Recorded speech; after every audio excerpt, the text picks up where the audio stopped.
In February of 2024, a man walked into our shop with a fascinating idea. His name was Bill, and he's a woodshop teacher at a local high school. And his idea was to do a bow building class. And I don't know about you guys, but in high school, that would have been awesome to have a bow building class. And I was like, you should do it. This would be awesome. And so a year later, this spring, he is doing a bow building class. And just a couple of weeks ago, he invited me to come and share with the class. It was an awesome experience. I got to share with two back-to-back woodworking classes, and some of them in the classes were building bows, which is just so cool to be able to do that in high school. And I started out by asking them, who's good at social media? And one of them raised their hand. And so I brought them up, I handed them my phone, and I said, all right, you're gonna record a YouTube short for me, and gave them no time to prepare. I did that in both classes, and so both of those YouTube shorts are up on the YouTube channel right now. You can check them out. One of them was a shop tour. The other one was a review on how to use a miter saw. And so I made them do that real quick. That was fun. And then I got into what I wanted to share with them. And I wanted to make that content available to you guys. So this is what I would share if I was going to talk to a high school. I hope you enjoy. Or I hope that you don't watch it. What's up, guys? My name is Kazdan, and today I want to share with you the story of how Shatterproof started. And then after that, we're going to get into 5 ways to break a bow. And along this, I want to share some life principles, because the cool thing about life principles is that they're true no matter what arena you're in. And so along with the story, I'm going to share 4 life principles, and along with the 5 ways to break a bow, I'm going to share some principles there as well. So let's dive into the story. So I grew up in Kansas, and there was one Super Bowl when I was 10 years old, and that's where the seed was planted for Shatterproof Archery to start. And can anyone guess what I did when I was 10 years old that planted the seed for Shatterproof Archery to start? No, I didn't build a bow. Actually, I did absolutely nothing.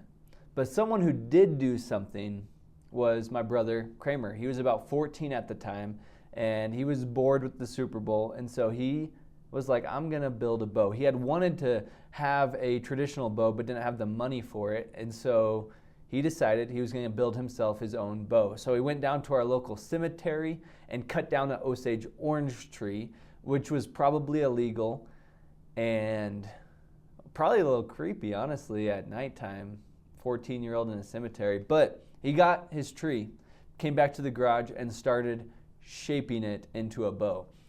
And that's where this entire thing started.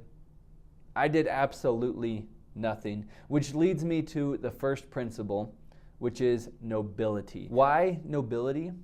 Well, it's because when we get things that we know we couldn't have earned, it produces nobility inside of us. And most of our most valuable things are things we never could have earned. And so it produces nobility in 3 ways. Number 1 is humility.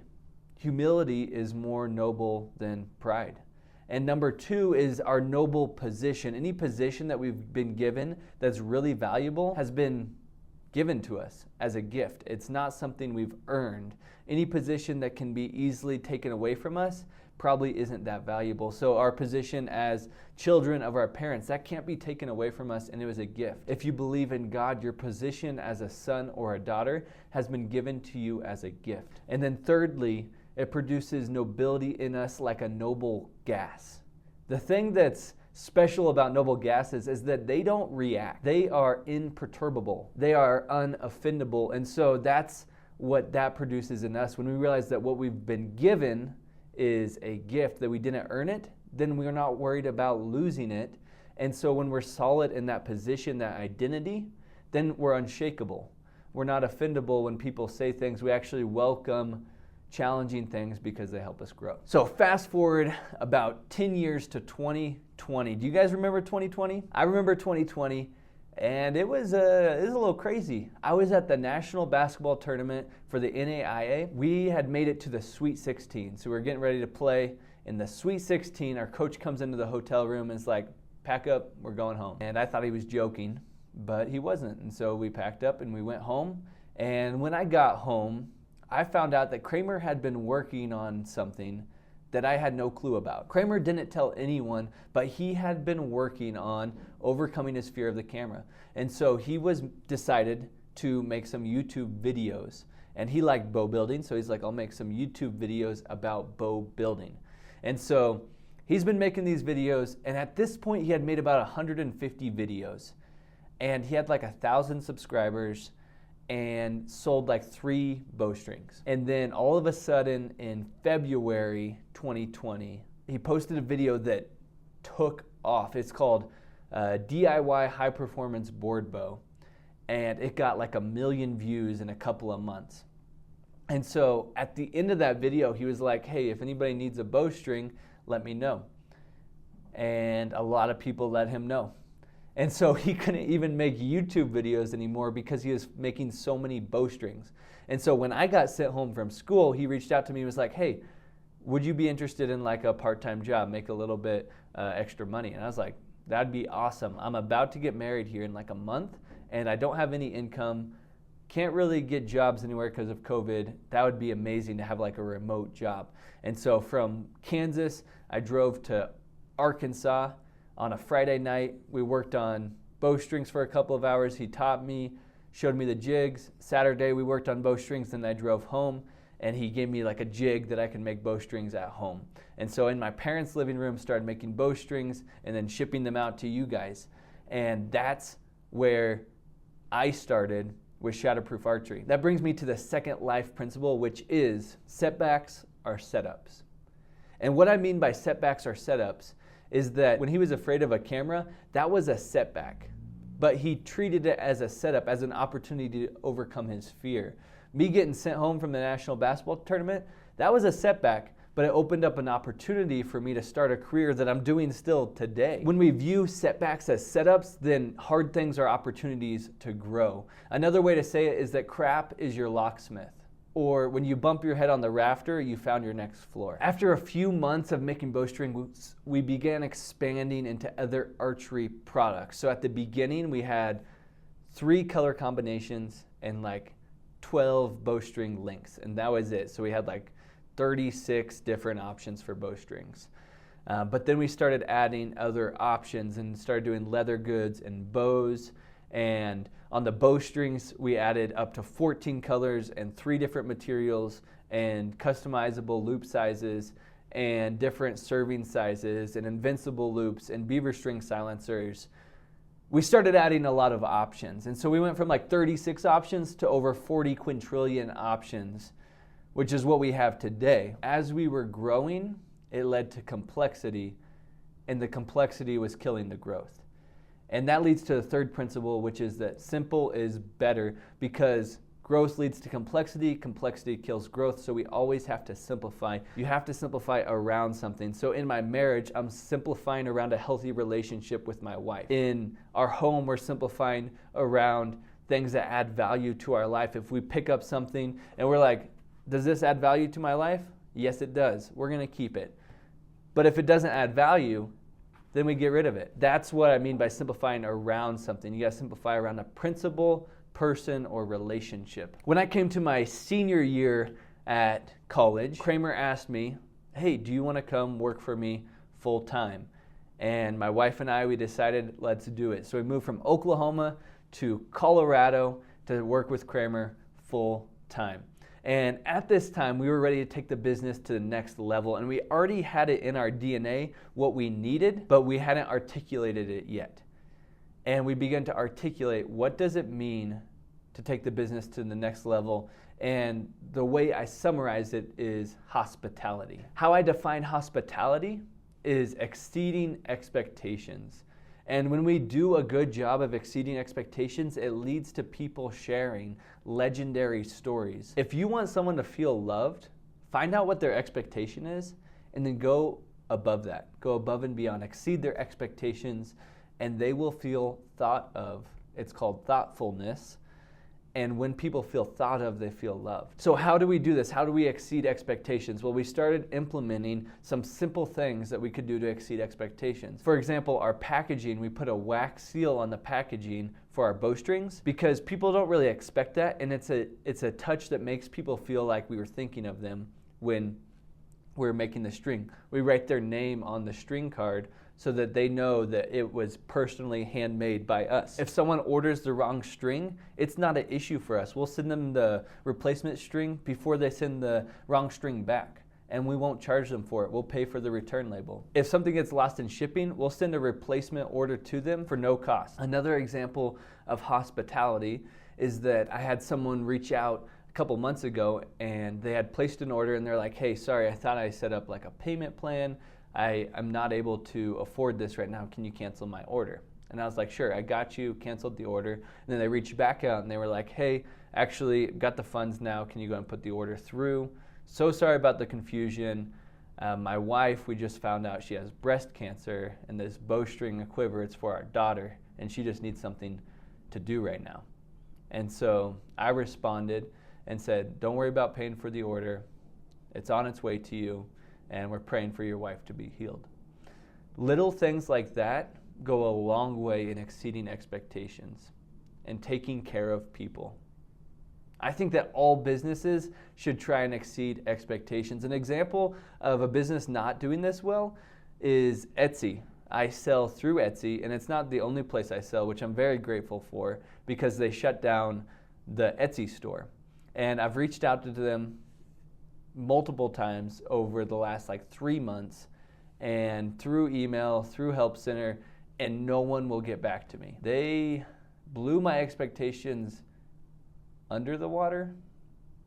They didn't take care of me, and that is annoying. So I don't want to ever treat anyone that way. I want to take care of everyone that I work with. Even if they don't buy anything from us, I want to take care of them. So where is Shatterproof now? Well, just like in 2020, where Kramer didn't want to make strings anymore, he wanted to make YouTube videos. He had that same feeling this last year. And so just in January 1st, 2025, my wife and I just purchased the manufacturing business from Kramer. And so now Shatterproof Archery is run by me and Grayson, Weston, Quinn, Daniel, and the rest of the team are taking care of making products and taking care of you guys. Kramer is still making YouTube videos on his YouTube channel and having a great time. So those are the 4 life principles along with our story. Number 1, we are noble. Number 2, setbacks are setups.